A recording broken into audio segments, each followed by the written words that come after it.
경기도에 사는 62세 요양보호사 김인숙 씨는 1년 전 요양보호사 자격증을 취득해 얼마 전부터 요양원에서 어르신들을 케어하기 시작했습니다. 아직 초반이라 힘든 일이 많았지만 그래도 돈을 벌 수 있다는 사실에 감사했습니다. 김 씨는 이날도 어느 때와 같이 요양원에 일찍 출근했습니다. 근무 시간 1시간 전부터 화장실로 향한 김 씨는 변기실 한 군데에 문이 잠겨 있는 것을 확인했습니다. 김 씨는 일찍 일어난 할머니가 계신가 보다 생각해 별로 대수롭지 않게 여겼습니다. 첫 일과 시작 전 다시 한번 화장실로 향한 김 씨는 아까 봤던 변기실 문이 여전히 닫혀 있음을 확인했습니다. 김 씨는 쎄한 느낌이 들었습니다. 며칠 전에도 노인 한 분이 안 좋은 선택을 시도한 적이 있었기 때문에 한바탕 난리가 난 직후였습니다. 김 씨는 조심스럽게 변기실에 노크했습니다.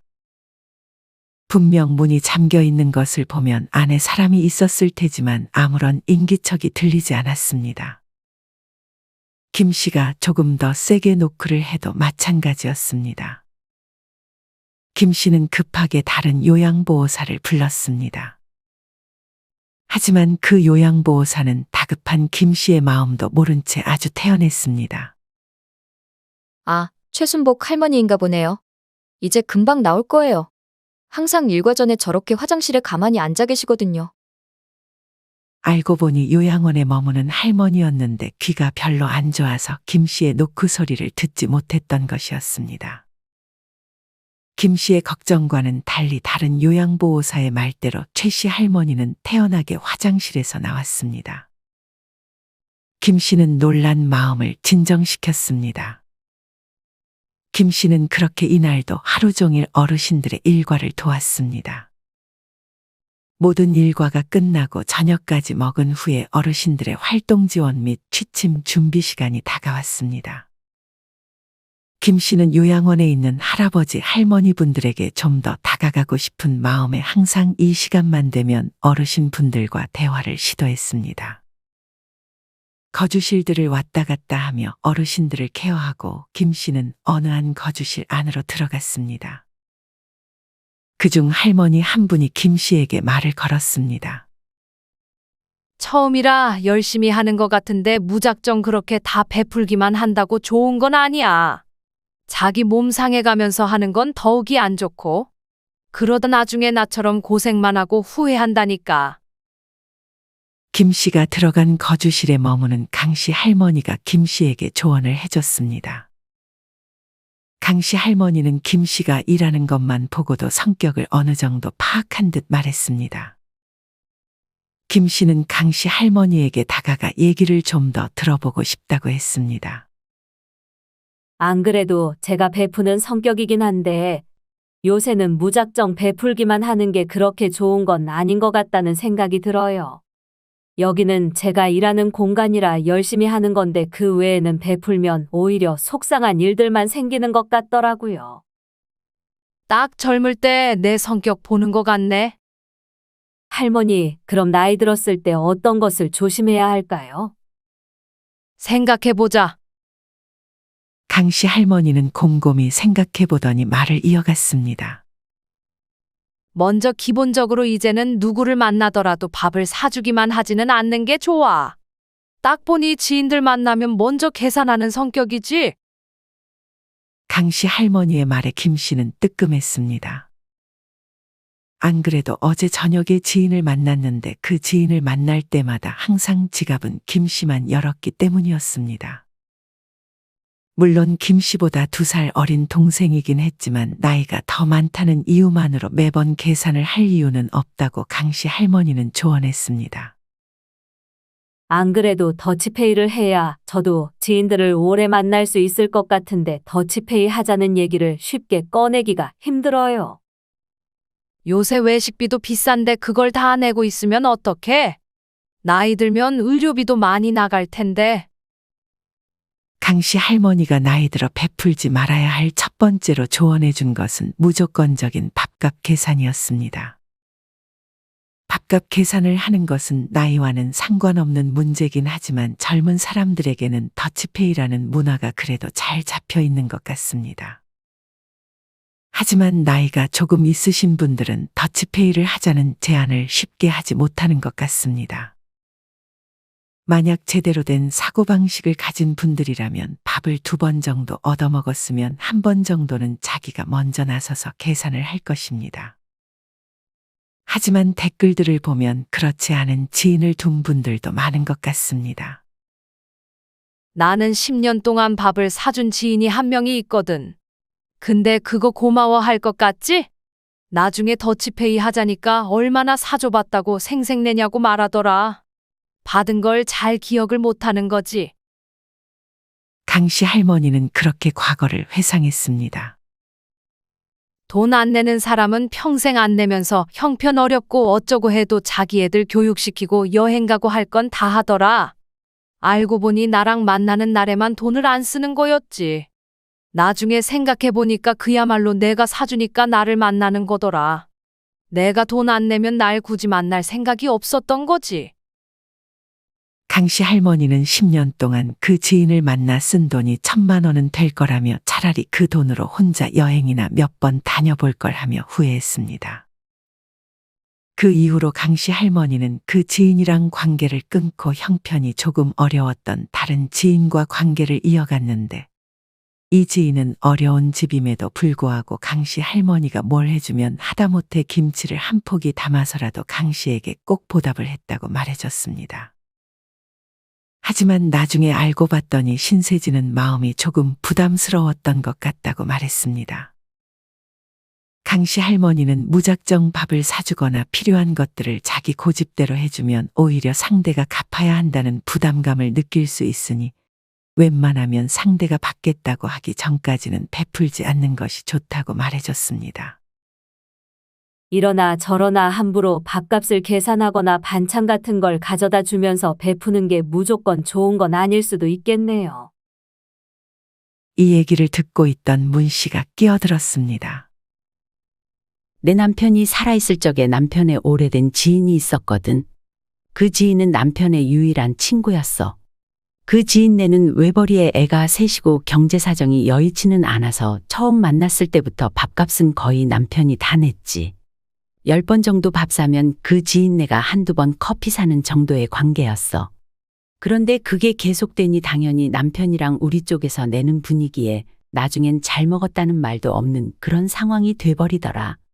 남편이야 그 지인이랑 관계가 중요했는지 그냥 계속 자기가 내겠다고 말을 했는데 우리도 그렇게 넉넉한 형편이었던 것도 아니어서 나는 마음이 좀 그랬어.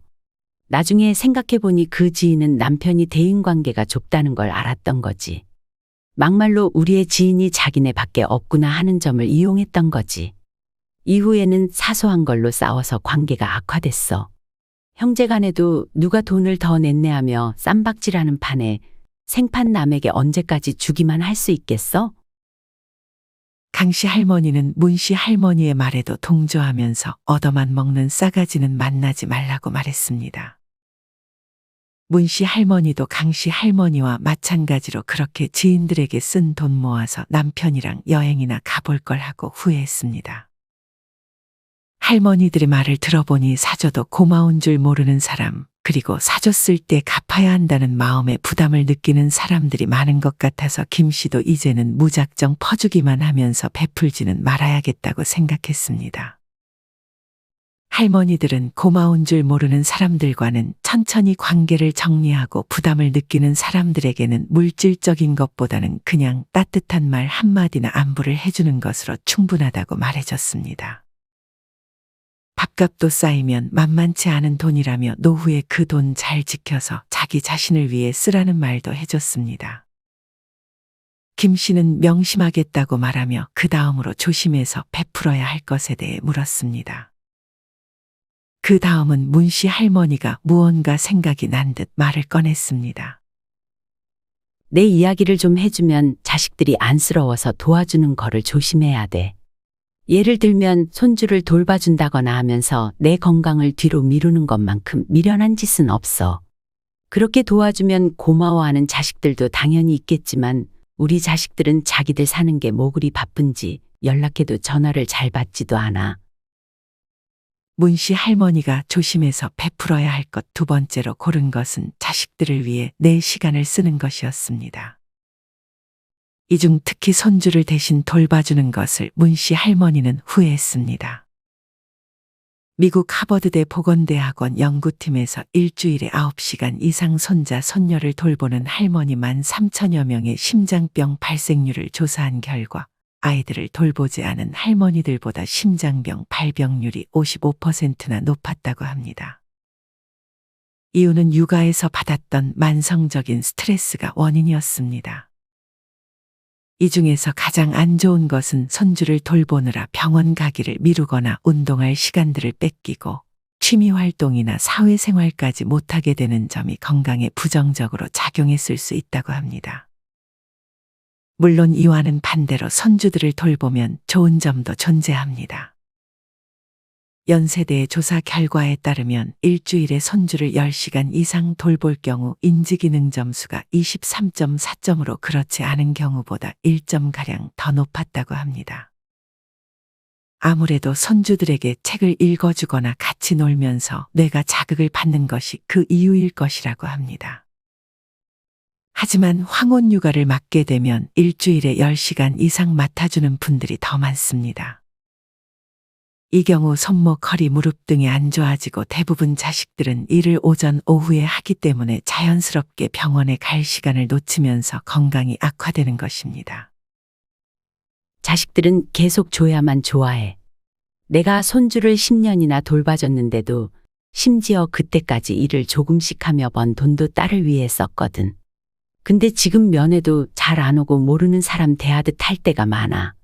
내 몸은 종합병원인데도 몰라주는 자식들이 섭섭하지만 몰라서 그러겠지 하고 말을 안 하는 거지. 저희들도 다 나중에 알게 될 테니. 손주들 7살, 10살 되면 이 할머니 냄새 난다고 가까이 오지도 않더라.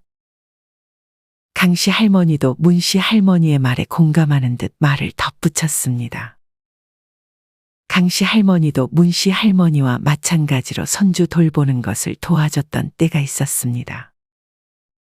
그때 아들 집과의 거리가 1시간 20분 거리였는데 주에 5일을 왕복하며 2살 배기 손녀를 하루 6시간 이상 돌봤습니다. 그때 강씨 할머니는 힘에 부쳐 입술도 부르트고 밤새 우는 손주 때문에 한숨도 못 자는 자식들을 보며 자기가 가지 않을 수가 없다고 말했습니다. 다니던 일도 그만두며 손주를 돌봐줬지만 예전 같지 않은 몸으로 어린 손주들을 키우다 보니 손목, 어깨, 허리가 고장나면서 점점 몸이 안 좋아져 스스로 요양원으로 들어가겠다고 한 강씨 할머니였습니다. 정신없이 손주들 돌보다 보면 종종 하면 안 돼. 하지마 같은 말투를 쓰는데 그렇게 말했다고 어찌나 며느리가 나를 혼내던지. 그럴 거면 자기가 보던지. 문씨 할머니는 강씨 할머니의 편을 들어줬습니다. 김씨도 그런 할머니들의 말을 들으며 내심 고민했습니다. 김씨의 딸도 얼마 전부터 김씨에게 손주 돌보는 것을 도와달라고 부탁했기 때문이었습니다. 김씨는 평일엔 요양보호사 일을 하고 일찍 끝나는 날이면 퇴근 후에 버스를 3번 갈아타 경기 의정부시의 딸네 집으로 가서 잠깐이라도 손주를 돌봐주는 생활을 반복하고 있었습니다. 김씨는 자기도 그런 상황이라고 말했고 할머니들은 도와주더라도 꼭 지켜야 할 것들이 있다고 말해줬습니다. 할머니들은 도와줄 거면 시간 날 때마다 도와주지 말고 하루에 1시간이면 1시간, 2시간이면 2시간만 딱 정해서 도와주겠다고 자식들에게 말하라고 했습니다. 그리고 시간이 남으면 그 시간은 자신을 위해 회복하는 시간을 꼭 가지라고 했습니다. 그리고 병원 가는 날에는 당당히 오늘은 손주를 돌봐주지 못할 것 같다고 거절할 줄도 알아야 한다고 했습니다. 손주가 예쁘니 힘든지 모르고 힘들어도 참고 딸아이 힘들까봐 집안일도 도와주고 있는데 조금 힘에 부치네요. 그것도 적당히 해야 돼. 절대 일도 지금처럼 너무 심하게 할 필요는 없어. 할머니들은 손주와 함께하는 시간도 중요하지만 제대로 된 휴식을 보장받는 것이 훨씬 중요하다며 이 말을 꼭 명심하라고 말해줬습니다. 김 씨는 감사의 인사를 전하며 다른 거주실로 향했습니다. 다른 거주실로 와서 다시 한번 어르신들을 케어한 김 씨는 이번엔 여기 거주실의 할머니들에게도 여쭙고 싶었습니다. 김 씨는 평소에 인자하고 성격이 좋았던 조 씨 할머니의 곁으로 다가갔습니다. 조 씨 할머니는 다가오는 김 씨를 약간 경계했습니다. 김 씨는 깍듯이 인사를 한 후에 옆 거주실에서 했던 얘기들을 꺼내며 자연스럽게 조 씨 할머니에게 말을 걸었습니다. 김 씨는 옆에 거주실 할머니들에게 물었던 것을 조 씨 할머니에게도 똑같이 물었습니다. 김 씨가 자기 딸 같았는지 조 씨 할머니는 김 씨의 감정에 이입해 고민해 주기 시작했습니다. 조심해서 베풀어야 할 거라. 함부로 조언하기는 좀 그렇지만 내 경험담에 대해서 말해주자면 형제, 자매들한테 금전적으로 도와주는 건 피하는 게 좋아. 조 씨 할머니가 나이 들어 조심해서 베풀어야 할 것으로 고른 세 번째는 형제 자매들에 대한 금전적인 지원이었습니다. 조 씨 할머니는 결혼을 안 해 자식은 없었고 형제들이 많았다고 하며 말을 이어갔습니다. 조 씨 할머니는 맏딸이었지만 남자 형제들은 물론 여자 동생들까지 공부시키고 결혼시키는 일까지 다 도와줬습니다. 조 씨는 이후 아버지가 오래 바람을 펴 가정을 나몰라라 하자 아버지의 빈자리를 채우기 위해 노력했습니다. 조 씨 할머니의 형제 중 막내 동생만이 잘 살았고 조 씨와 마찬가지로 나머지 형제들은 순탄치 못하게 살았습니다. 그중 조 씨의 셋째 동생은 순수했지만 좀 철이 없었습니다. 클 때나 결혼 후에도 가출을 잘했습니다. 그러다 조 씨의 셋째 동생이 돈 관리를 잘못해 빚을 크게 졌습니다. 조 씨의 셋째 동생은 항상 답답하면 조 씨의 어머니에게 도움을 청했는데 하루가 멀다 하게 막내 남동생한테 말해서 자기 빚을 갚아달라고 떼를 쓰거나 조 씨의 유일한 재산이었던 집을 팔아서 자기 빚을 갚아달라고 떼를 썼습니다. 아들을 끔찍히도 아꼈던 조 씨의 어머니는 자연스럽게 조 씨에게 부탁을 했습니다. 조 씨는 시도 때도 없이 전화 오는 어머니와 동생의 전화로 잠을 거의 자지 못하다가 결국 집을 팔아 돈을 조금 남기고 남은 금액은 기부를 해버리고 요양원으로 들어온 것이었습니다. 사실상 어머니와 동생을 피해서 도망 온 것이나 다름없었습니다. 수시로 도와달라고 전화 오는데 그 결말이 너무 뻔해서 도와주지 않았어. 김 씨는 이 얘기를 들으며 자기의 형제들을 떠올렸습니다. 김 씨의 큰 오빠는 주식을 하다가 망해 김 씨와 다른 동생들에게 손을 벌렸습니다. 김 씨의 동생 중 그나마 잘 살았던 동생이 일부 갚아줬지만 이 일로 의가 크게 상해서 서로 연락도 잘 하지 않고 있었습니다. 김 씨의 큰오빠가 돈을 빌려주지 않으면 사채를 쓸 것이라고 협박 아닌 협박을 해 김 씨도 곤란해하고 있는 상황이었습니다. 김 씨는 조 씨 할머니가 해준 말 중 결말이 뻔하다는 말을 잊지 않겠다고 했습니다. 조 씨 할머니의 말을 듣고 있던 정 씨 할머니도 대화에 끼어들었습니다. 정 씨 할머니는 자기의 둘째 언니에 대한 얘기를 꺼냈습니다. 정 씨 할머니의 둘째 언니는 씀씀이도 크고 자기 자신만 생각하는 사람인 듯 했습니다. 정 씨의 둘째 언니는 부모님에게 가장 많은 지원을 받았음에도 불구하고 부모님이 돌아가시자 정 씨에게 부모님의 역할을 바랬습니다.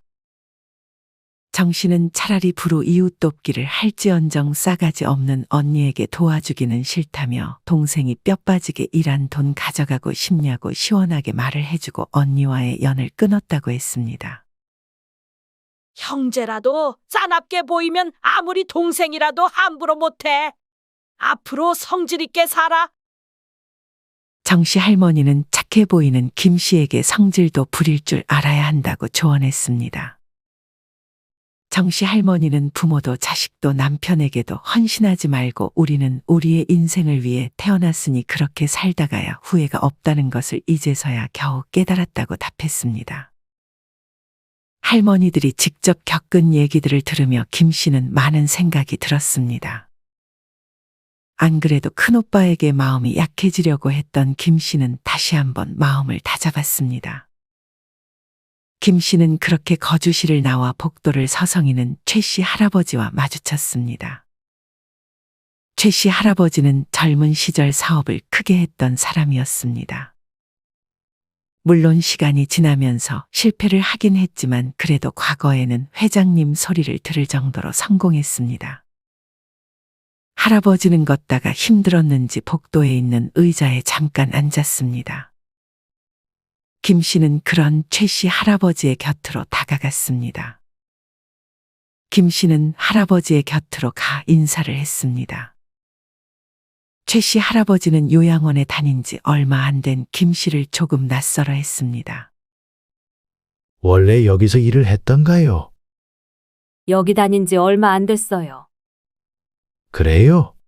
저희 같은 노인네들 잘 보살펴 주셔서 감사합니다. 최 씨 할아버지는 인자한 미소로 김 씨에게 감사한 마음을 표현했습니다. 김 씨는 할머니들에게 했던 질문을 최 씨 할아버지에게도 건넸습니다. 최 씨 할아버지는 다른 답을 줄 것 같았습니다. 최 씨 할아버지는 고민하지 않고 바로 답했습니다.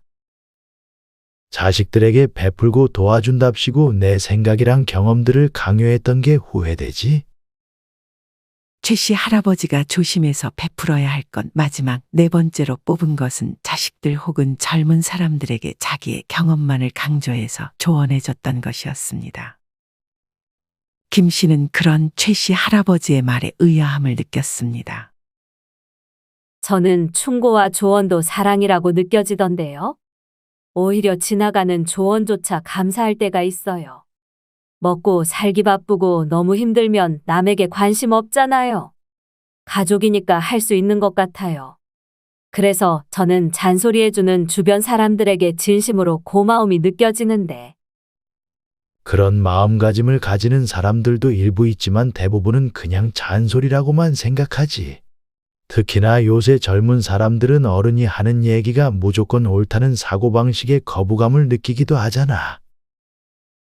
최 씨 할아버지는 남에게는 이런 충고와 조언을 하지는 않았지만 유독 자식들 앞에서는 이런 충고와 조언을 많이 했다고 했습니다. 하지만 그런 최 씨 할아버지의 충고와 잔소리를 들은 자식들은 최 씨를 무시하며 아버지는 뭘 모른다고 핀잔을 주기도 했습니다. 그럼 또 최 씨 할아버지는 답답한 마음에 욱해서 소리를 지르게 되고 이러다가 결국 자식들과 관계가 멀어졌다고 후회했습니다.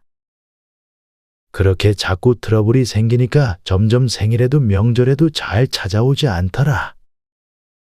최 씨 할아버지는 김 씨에게 자식이 있냐고 물었습니다. 김 씨는 있다고 답했고 최 씨 할아버지는 그런 김 씨에게 조언과 간섭을 하지 말라며 그건 어리석은 일일 뿐 자식들과 관계만 멀어진다고 조언했습니다. 그러면서 자신의 과거 경험이 모든 상황에 적용된다고 생각하지 말아야 하고 각기 상황이 다르기 때문에 유연하게 대처하는 것이 필요하다고 말해줬습니다. 김 씨는 안 그래도 큰아들은 갑자기 회사를 그만두고 자영업을 해보고 싶다고 해서 속을 썩이고 있었고 둘째 딸은 이혼을 하고 싶다고 해서 김 씨는 자식들을 자꾸만 반대했습니다. 자식들과 이런 얘기를 할 때마다 김 씨는 자기가 자식들보다 더 살았으니 자기의 말을 들으라는 말을 앵무새처럼 반복할 뿐이었습니다. 맹자 또한 절대 가족들 사이에는 서로 충고하지 말라고 신신당부하기도 했잖아. 그중 내가 해봐서 아는데 라는 말은 하지 않는 게 좋아. 최 씨 할아버지는 가족들을 온전히 바라보는 것, 있는 그대로 받아들이는 것이 중요한 것 같다는 말을 해주고 자식들과 거리를 두라고도 조언해줬습니다. 물론 이것도 연습이 필요하고 훈련이 필요해. 한편 이 말을 듣고 있던 다른 할아버지는 그런 최 씨 할아버지의 말이 이해가 되지 않는다는 듯 충고와 지적이 없으면 가족으로 사는 의미가 없을 것이라고 반박했습니다. 가족끼리의 충고는 보약이라며 더 나은 사람 되고 어디 가서 실수하는 거 줄이라는 진심과 사랑이 담긴 애틋한 행위라며 말이죠. 최 씨 할아버지는 그런 건 좋지만 자기가 얘기하는 건 그런 게 아니라며 불필요한 얘기, 했던 얘기 또한은 잔소리를 말하는 거라고 답했습니다. 김 씨는 두 할아버지의 말 모두 일리가 있다고 생각했습니다. 김 씨는 더 언쟁이 벌어지기 전에 할아버지들을 거주실로 모시고 퇴근할 준비를 했습니다. 그렇게 집으로 돌아가던 김 씨는 오늘 할아버지 할머니들에게 들었던 것들을 마음속으로 정리했습니다. 나이 들어 조심해서 베풀어야 할 첫 번째는 고마움을 모르는 사람들에게 밥값을 계산하는 것과 상대가 부담스러워할 정도로 무언가를 가져다 주는 것. 둘째는 손주를 무리해서까지 돌봐주는 등 자식들을 위해 많은 시간을 쓰는 것. 셋째는 형제 자매들에게 금전적으로 도와주는 것. 마지막 네 번째는 불필요한 충고와 조언이었습니다. 김 씨는 오늘 배운 것들을 잊지 않기 위해 메모했고 실천하고자 노력했습니다. 여러분은 오늘의 영상 내용에 공감하시나요? 알고는 있었지만 차마 실천하지 못했던 부분들도 있을 것입니다. 만약 이 중 한 가지만이라도 실천해 볼 가치가 있다면 오늘 당장 실천해 보는 것은 어떨까요? 실천하는 여러분을 인생지혜가 응원하겠습니다. 이상으로 오늘의 영상을 마치겠습니다. 우리 모든 구독자분들의 행복한 여생을 응원합니다. 다음에 더 좋은 내용으로 찾아뵙겠습니다. 감사합니다.